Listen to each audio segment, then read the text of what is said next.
How does spasticity relate to other muscle symptoms after damage to the brain and spinal cord? What is spastic paresis? My name is Dr. David Park, and I'm a physiatrist. Let's get into it. In a previous video, we talked about upper motor neuron syndrome and how it's the big umbrella term to describe symptoms of spasticity, weakness, spasms, and clonus. This way of organizing the information is a bit like asking, what are the places in North America? Yes, you could say Montreal, LA, and Guadalajara, but it makes more sense to talk about the countries. So what are the countries of upper motor neuron syndrome? This is where the term spastic paresis comes in handy. Spastic paresis is the country that refers to all of the muscle symptoms in upper motor neuron syndrome. But it's much broader than the symptoms listed here.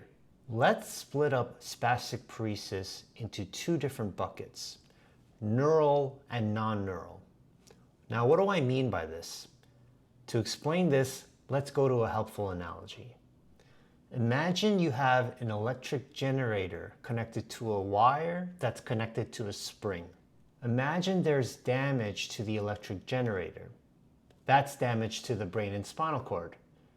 This would result in changes down the wire that connects to the spring.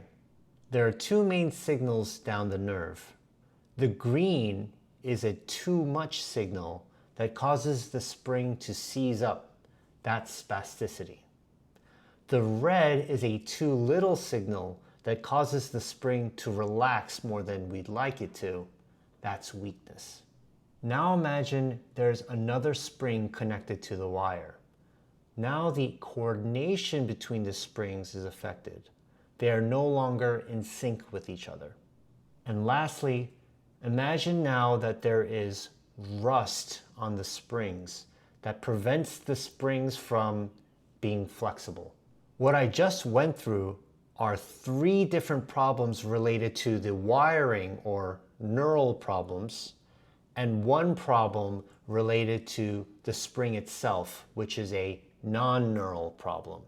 Now going back to the diagram, the neural problem can be split up into too much and too little. The too much category can be split again into two, individual muscles or group of muscles. By individual muscle, I just mean each muscle individually experiences pain, spasticity, spasms, and clonus. And by group of muscle, I just mean the coordination of the muscles is impacted. Flexor-extensor synergy refers to the use of all flexor or extensor muscles when you just want to use one. Reciprocal inhibition refers to the inability to relax one set of muscles when activating another. So for example, if I try to activate my biceps muscle, my triceps muscle cannot relax, and therefore the entire elbow is tight when just trying to do a simple movement. The too little bucket refers to too little activation, so that is fatigue and weakness. Non-neural refers to contractures, or the spectrum of symptoms that lead up to a contracture. Increased HA refers to hyaluronic acid. Hyaluronic acid is a protein in the body, but when somebody stays still for a long period of time, hyaluronic acid naturally accumulates in the muscle.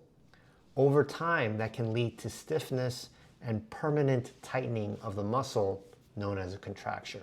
We've now gone through four different groups that culminate in spastic paresis. Two are in the too much category, individual muscles and coordination of muscles. Another is too little, which is fatigue and weakness. And then the last is non-neural, which is the spectrum of symptoms that lead to contracture.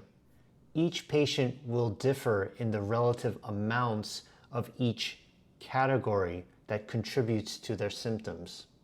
It's up to the jobs of the clinicians to parse out which is which because they're treated differently. Thanks for watching. Hope you learned something.